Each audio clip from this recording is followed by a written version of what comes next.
നമസ്കാരം. പ്രതിപക്ഷ പാർട്ടികളെ കൊത്തിനുറുക്കി കൊത്തങ്കല്ല് കളിച്ച മഹാരാഷ്ട്രയിൽ മുട്ടൻ പണിയാണ് ബി.ജെ.പിയെയും എൻ.ഡി.എ സഖ്യത്തെയും കാത്തിരിക്കുന്നത്. മഹാരാഷ്ട്രയിലെ പ്രബല വിഭാഗമായ മറാഠകൾ ഇത്തവണ അവർക്ക് ഒടുക്കത്തെ പണി കൊടുക്കാൻ ഒരുങ്ങുകയാണ്. കഴിഞ്ഞ വർഷം മറാഠ പ്രവർത്തകൻ മനോജ് ജരാംഗെ പാട്ടീൽ 4 തവണയെങ്കിലും നിരാഹാര സമരം നടത്തി. ഓരോ തവണയും മഹാരാഷ്ട്രയിൽ സർക്കാർ ജോലിയിലും വിദ്യാഭ്യാസത്തിലും സംവരണം ആവശ്യപ്പെട്ടായിരുന്നു സമരം അവസാനിപ്പിക്കാൻ ബി.ജെ.പിയും മുഖ്യമന്ത്രി ഏകനാഥ് ഷിൻഡെയുടെ ശിവസേനയും അടങ്ങുന്ന മഹായുതി സഖ്യവും അജിത് പവാറിന്റെ നേതൃത്വത്തിലുള്ള നാഷണലിസ്റ്റ് കോൺഗ്രസ് പാർട്ടി വിഭാഗവും ജാരഞ്ചേക്ക് നൽകിയ ഉറപ്പുകൾ അവഗണിച്ചതാണ് പ്രശ്നമായത്. പാർട്ടിയിലും മറാഠ സമുദായവും സർക്കാരിനെ ഇനി വിശ്വസിക്കാൻ കഴിയില്ല എന്ന നിലപാടിലാണ്. പൊതു തെരഞ്ഞെടുപ്പിന്റെ 4ാം ഘട്ടത്തിന് തൊട്ടു മുമ്പ് സംവരണം നിഷേധിച്ചതിനും പ്രതിഷേധക്കാരെ ക്രിമിനൽ കുറ്റത്തിന് കേസെടുത്തതിനും മറാഠ സമൂഹം മഹാരാഷ്ട്രയുടെ ഭരണസഖ്യത്തെ ഒരു പാഠം പഠിപ്പിക്കുമെന്ന് തീർച്ചയിലാണ് ജാരഞ്ച് പാട്ടീൽ. പ്രധാനമന്ത്രി നരേന്ദ്രമോദി സംസ്ഥാനത്ത് ഒന്നിലധികം തവണ നടത്തിയ പ്രചാരണങ്ങളെ കുറിച്ച് പ്രതികരിച്ച ജാരംഗെ പാട്ടീൽ ബി.ജെ.പിയോട് മറാഠ സമുദായം അസ്വസ്ഥരാണെന്ന് പ്രധാനമന്ത്രിക്ക് അറിയാമെന്നും കൂട്ടിച്ചേർത്തു. സംവരണം ആവശ്യപ്പെട്ട് ജാരഞ്ചെ പാട്ടീലിനൊപ്പം അണിനിരന്ന സംസ്ഥാനത്തുടനീളമുള്ള മറാഠ പ്രവർത്തകരെ ഒന്നിലധികം ആരോപണങ്ങൾക്ക് വിധേയരാക്കി കേസിൽ കുടുക്കിയതിന് ബി.ജെ.പി നേതാവും ഉപമുഖ്യമന്ത്രിയുമായ ദേവേന്ദ്ര ഫഡ്നവിസിനെ ജാരഞ്ച് പാട്ടീൽ കടന്നാക്രമിച്ചു.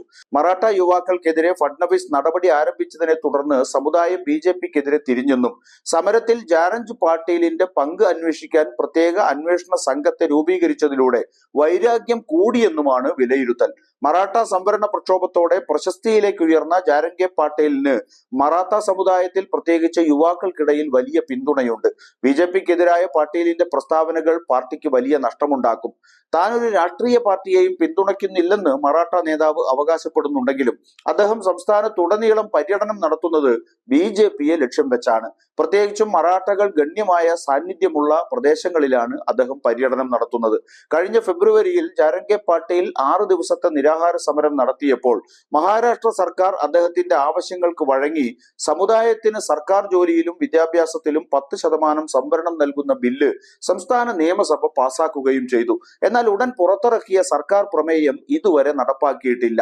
ക്വാട്ട വാഗ്ദാനം ചെയ്തത് നിയമചട്ടക്കൂടിന് പുറത്തുള്ളതും സുപ്രീം കോടതിയുടെ തീരുമാനത്തിന് വിരുദ്ധവുമാണ് എന്നതാണ് കാരണം. ഇത് യഥാർത്ഥത്തിൽ സമരക്കാരെ കബളിപ്പിച്ചതിന് തുല്യമാണ് എന്നാണ് മറാഠ പ്രക്ഷോഭകർ പറയുന്നത്.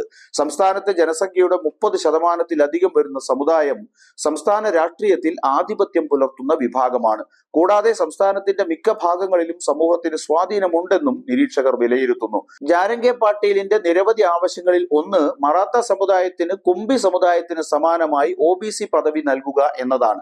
മറാഠകൾക്കിടയിൽ കുംബികൾ ഒരു ഉപജാതിയായാണ് കണക്കാക്കപ്പെടുന്നത്. അവർക്ക് ഇതിനകം സംസ്ഥാനത്ത് ഒ.ബി.സി പദവിയുണ്ട്. സംവരണത്തിനായുള്ള മറാഠ സമുദായത്തിന്റെ ആവശ്യം സംസ്ഥാനത്തെ മൊത്തം ജനസംഖ്യയുടെ 38% വരുന്ന ഒ.ബി.സികളുടെ എതിർപ്പ് ക്ഷണിച്ചു വരുത്തുമെന്ന ആശങ്കയാണ് ബി.ജെ.പിക്കുള്ളത്. ഛഗൻ ഭുജ്ബൽ ഉൾപ്പെടെയുള്ള ഒ.ബി.സി സമുദായത്തിൽ നിന്നുള്ള നിരവധി നേതാക്കൾ മറാഠ സമുദായത്തിന് സംവരണം നൽകാനുള്ള സർക്കാരിന്റെ തീരുമാനത്തെ എതിർത്തിട്ടുണ്ട്. ചുരുക്കി പറഞ്ഞാൽ മറാഠകളുടെ എതിർപ്പിനെ ഇല്ലാതാക്കാൻ ബി.ജെ.പിക്ക് അത്ര എളുപ്പമല്ലെന്ന് സാരം.